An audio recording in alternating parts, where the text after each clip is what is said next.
Let's talk about treatment plans. Again, these are all best practices for treatment plans, or for all of our documentation. For each episode of care, a properly prepared and properly documented individualized treatment plan to improve a functional deficit must be included in the patient's health care form. All right. It's very easy to do this on the initial exam. When this becomes difficult is when you have a flare-up, a re-exacerbation, all of those things. And so, well, I'm going to see him 6 visits. All right, I think I'll be able to stabilize him in 6 visits. You need to be a little bit more complete with this. You need to go in there and set up a treatment plan. I'm going to see him, schedule them over a 6-visit care plan. We see him twice a week for the first 2 weeks, once a week.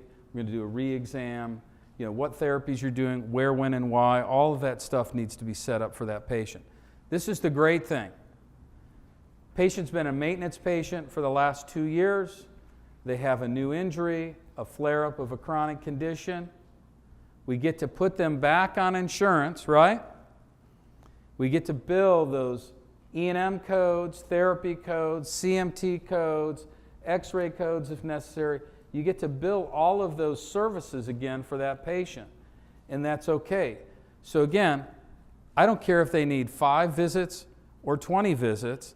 All you need to do is jump through all these hoops and make good, consistent, quality clinical decisions based on what you're doing and put it all in the record. You with me on that? So it's as easy as that. There's the only real standard and number of visits that you have from H&S is the medically necessary number of visits, all right? They want you to see the patient that responsible, documented number of visits. All right, and the patient's treatment plan must include, at a minimum, objective, measurable treatment goals to improve a functional loss experienced by the patient, and treatment goals could be included in assessment notes like we talked before, but we'll be talking about those in more detail. Anticipated number of frequency of visits, give an estimate. Nobody's going to hold you to, well, you said it was going to be 3 times a week for 3 weeks, but you did 3 times a week for 4 weeks. Okay, so you're going down. Okay, we're going to take you to Sing Sing and drop you off. It's not the way it works. It's an estimate of the number of visits and the frequency of that care. And it should not exceed 12 visits, as at that time you'll reevaluate the treatment effectiveness, patient progress towards treatment goals, and medical necessity of additional care. So I was looking at, I swear to God, it is a comedic relief to look at some doc's notes. So this doc, in his notes, they actually had, seriously, an old rubber stamp with an ink pad. And they would do that. That went on his written notes 3 times a week for 4 weeks, 2 times a week for 4 weeks, 1 time a week for 4 weeks. And in the treatment section, they would literally put an ink stamp on their notes. That's not what we're talking about at all. So that was disingenuous at the very least. So make sure you're doing specific treatment plans. So taking over care for another doctor. I've had some of you refer a patient into my office. I'm just kind of taking over care for that patient, maybe stabilizing, maybe finishing the care. Especially at this time of the year, if you live close to a university, I'm getting referrals to my office for folks that are leaving your office and then are going to Wake Forest for the year. So I'm kind of finishing out that continuity of care. I have to do all of this. And I have to establish that continuity of care, talk to the doctor. What have you been doing, Dr. Ayers? How have you been managing this patient? So when he sends the patient over to me, then I can refer back to what he's done and move forward with the patient. All planned therapies, modalities recommended, the rationale for each, including areas of application, frequency, duration, and if time-based therapy is planned, the length of time the service will be provided for that patient as well. And all other treatment services recommended by the provider, including work disability, DME, and any home instructions as well. Again, you want them to be icing this down 10 to 15 minutes, 3-4 times a week, or 3-4 times a day. Then make sure you're putting that information into your notes. Yes? Right. That's a good question. The question is, in my notes, if we've got neck and low back pain, how specific essentially do we need to be with explaining where we're putting the therapy? I would be as specific as you can. I would put it, around the C7-T1 region, approximately the C7-T1 region or T2, T3 region or whatever. I would just try to be a little bit more specific as to where you're going to be applying that. Now, noting that that's going to change over time, but it doesn't have to be specific 1 inch adjacent to the second thoracic vertebra, but just kind of a somewhat specific region is sufficient. Yeah. Right. So the question is regarding ice therapy and sending the patient home and how to document the instructions for that. I put it in my notes. Again, it's so simple. If you've got an electronic note, then I've got that little prescription shell with home prescription in my notes, and I just add that to the notes. The great thing is it's also on the back of the ice pack that I sell too. So it's pretty consistent, so that's good. Dr. Bender. Yes, Dr. Sharp, in regards to the specificity of the treatment plan and the location of where you're doing the therapies, if you refer to page 72 in your practice protection plan, up in the top section, it gives a list, bullet points of 5 things where the application area should be very specifically laid out. Okay. So if you're doing electric stim in the cervical region or in the lumbar region, you need to be placing it into the note where you're doing that. Okay. And then you have the timing and all those other issues to add into that too. Yeah, and again, it doesn't take much to add the specificity to that. It doesn't need to be overdone, but it's laid out pretty clearly here. Okay, good. Excellent. Any other questions on that? So again, one thing that I will tell you is kind of in your records, I get it. What you all want to do is just give me a list of things I need to put in my note and I'll just check them off. It's not that easy. So, you need to put in, we'll look at some of Dr. Bender's notes today, and he's very specific about the type of current he's putting into the patient, those kind of things. So we'll look at how he's done some of this in his notes today. But set it up into your notes so you don't have to reinvent it every time. You just have to go in and make it specific for that patient. So you have that template to work with, and then you put the specifics in there for that given patient. Okay? Good. Any other questions on that? Treatment plans. Again, all covered services included in the treatment plan must be consistent with the chief complaint, clinical findings, and diagnoses. So you decide we've got our cervical complaint with the patient, and you're going through the process, and you've got a whole series of therapies you're using with that patient. And one of the things you're going to do some myofascial release in the right hamstring for that patient, but you forgot to explain that 3-4 visits into the care plan, they're playing softball with their church softball team. They injured their hamstring, and now you're doing that. And then you get denied care or you get a recoupment back, and you're mad at H&S because they're asking for, or Blue Cross Blue Shield rather, that they're asking for some money back, but that's not the case. The problem is you didn't document it properly. So make sure it's consistent with the chief complaint, clinical exam findings, and your diagnosis, and make sure you're getting that diagnosis in there. So that's the standard there. All subsequent visits should reference the patient's progress as it relates to the objective goals in the treatment plan. Everything goes back to that initial visit and then your subsequent re-exam. So again, treatment goals must be to improve a functional deficit experienced by the patient, and all subsequent visits should reference the patient's progress as it relates to the objective goals of the treatment plan.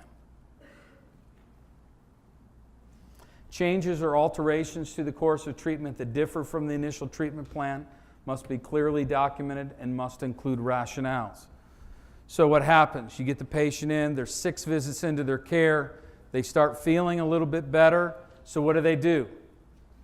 They go out to the golf course this weekend, right? They came in with unrelenting low back and right leg pain, and they're feeling better, and they get out to the golf course this weekend, you've essentially resurrected them from the dead, right? They're in such bad shape. And then they go play golf, and then they come back into you on Monday, and what do they say? I don't know what you did to me on Thursday, but my back is killing me again. I'm back to square one. So you start asking a few questions. That's a significant change in treatment. So you may have taken them off of doing ultrasound or a particular type of therapy or what have you.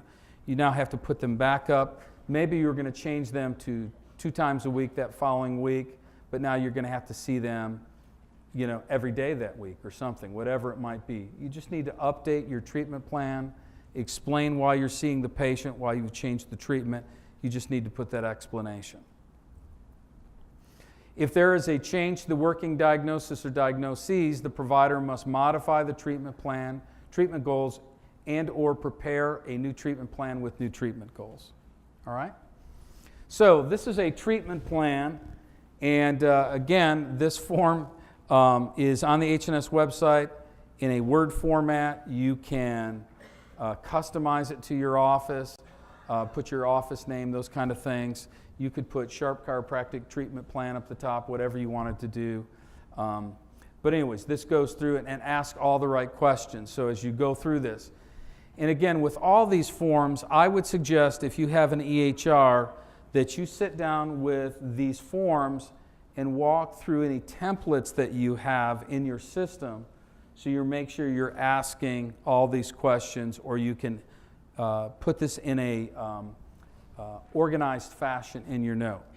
Again, I want to make this as simple and as efficient as you possibly can. So leverage these documents. So you've got the name, chief complaint at the top, diagnoses, and then again, specific treatment goals. Improve the following functional deficits shown in your ADLs or OAs.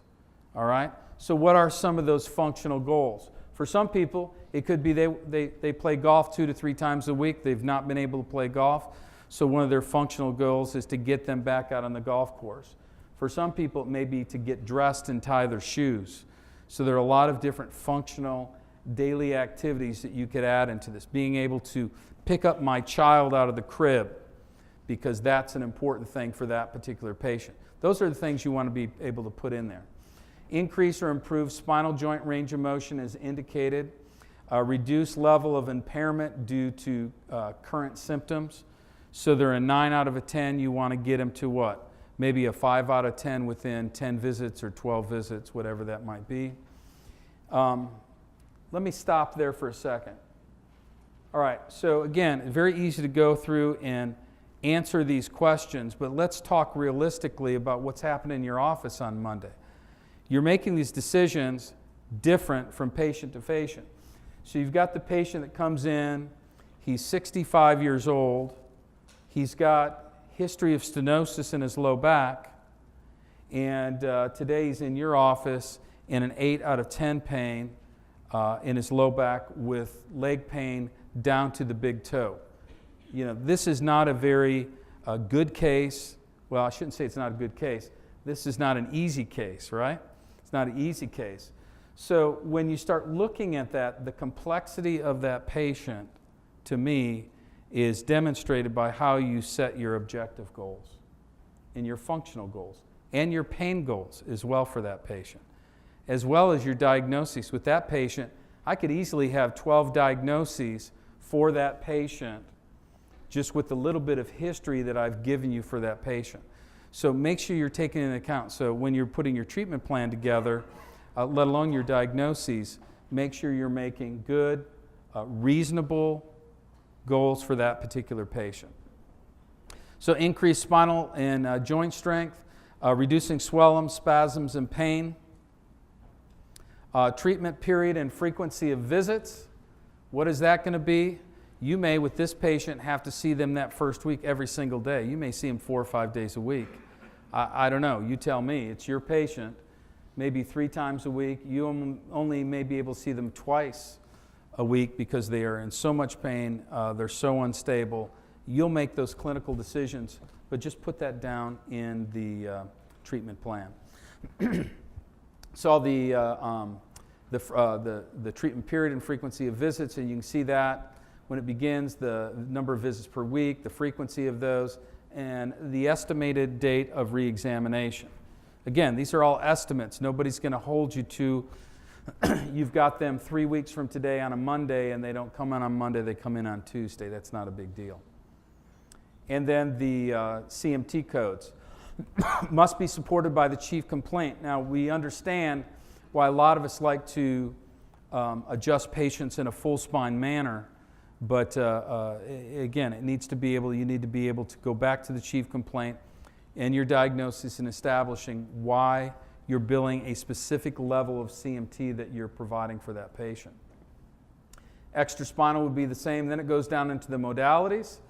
You know, E-stem, track, hot packs, ice packs, manual therapy, and what regions. And again, it must relate to the documented diagnoses.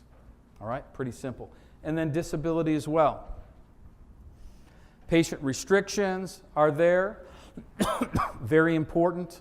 Home care recommendations, ice, moist heat. Again, make sure you're getting these down. I've had more patients lay back in an ice pack and burn themselves, have a freezer burn on their back than I care to remember, despite the fact that we tell them to put a paper towel between them and the ice pack, despite the fact that on the back of the ice pack it tells them to do that, they still do that. But make sure you're getting that information to the patient and putting in your document. And then any recommendations, whether it's a referral, additional diagnostic tests, those kind of things, you want to make sure you're getting those recommendations in your note as well for the treatment plan. Okay? Questions? Yes? Yes, so the question is, if we were using these forms, would this be sufficient if we were sending our records back to Blue Cross Blue Shield? And the answer is yes. Yeah. Okay? Any other questions on this? So, would it be safe to say that the treatment plan, Dr. Bender, is probably one of the weakest areas of the note? Or what would you say? Yes. Treatment plan. We had an affirmative. Without a doubt. Yes, okay. So we've talked about this before, so treatment plans are important. But again, chief complaints can be a little weak, and if the chief complaints are weak, then the whole note becomes ineffective. Yeah? I know you will agree with this. Probably 80% of the records that we see, the treatment plan is something as simple as 3 times a week for the first 2 weeks, 2 times a week, blah, blah. No goals, no objective goals, no measurable goals, et cetera. That's probably the single biggest concern. So we've been doing this for a few times. I'm going to keep showing up every year until you guys get this right, okay? So let's get it right so we can watch football on these Saturdays. But no, the point is that's exactly it. You know, again, this, you know, I get it. In your brain, you have a treatment plan for this patient. And you're going to change that treatment plan based on the way the patient is responding to care. I just want you to put it down, all right? And you don't even have to do exactly everything in there, because along the way you're going to make changes. But then all I'm asking you to do is just tell us you're making a change, or if you're updating it, or you get into the course of care with the patient and they're not responding at all to your care. I just want you to explain that and then tell us what you're going to do with that patient going forward. That's it. That's it. So from those complaints, getting all those complaints, doing all the things.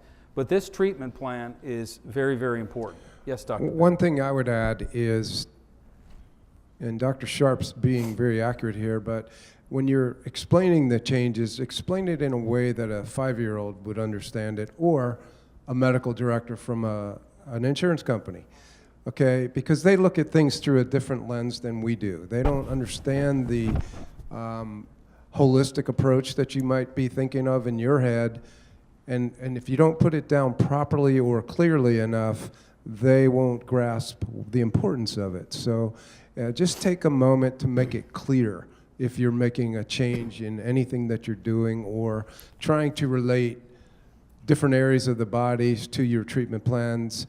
that might be misconstrued by an MD that doesn't get holistic care.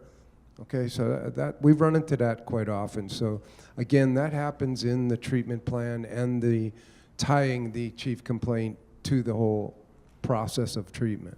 Yeah, that's great. And I can think of, just standing here, I can think of several different examples where I have been in with a carrier. In one example not too long ago, when I was in with a carrier, that they just completely missed it. They just don't understand the way that we think. I remember it's many years ago, we went in and I was a representative to Blue Cross Blue Shield from the American Chiropractic Association, the ACA. So I went in there and I remember the medical director coming in. He was very upset about a particular doctor's notes, and the doctor was doing unattended muscle stem and attended muscle stem. So he was doing it on the same visit. Why possibly this doctor was taking advantage of our reimbursements, and attended muscle stem pays higher than unattended, yada yada. So there was obviously some fraud in there. But then as a chiropractor, I mean, we get this completely. So the next question is, what are the diagnoses? Okay, these are the diagnoses. So what it was is they were doing unattended muscle stem on the low back, and then they were working with some attended muscle stem on some trigger points in the neck. Well, we get that, don't we? But the medical director, who was an internist, he didn't even think in those ways. He wasn't even thinking in that same process. So again, make sure you're explaining this stuff. Why are you doing the therapies you're doing? What's the purpose of doing those therapies? And explain it, just like you explain it to your patients, okay? Dr. Austin. So the question is, if you describe the E-stem in your treatment plan, do you need to put it in your daily notes? The answer is, you'd say no? I would say yes. So what you're saying, if the rationale is in the treatment plan, then you don't need to put it in the subsequent daily notes. Okay.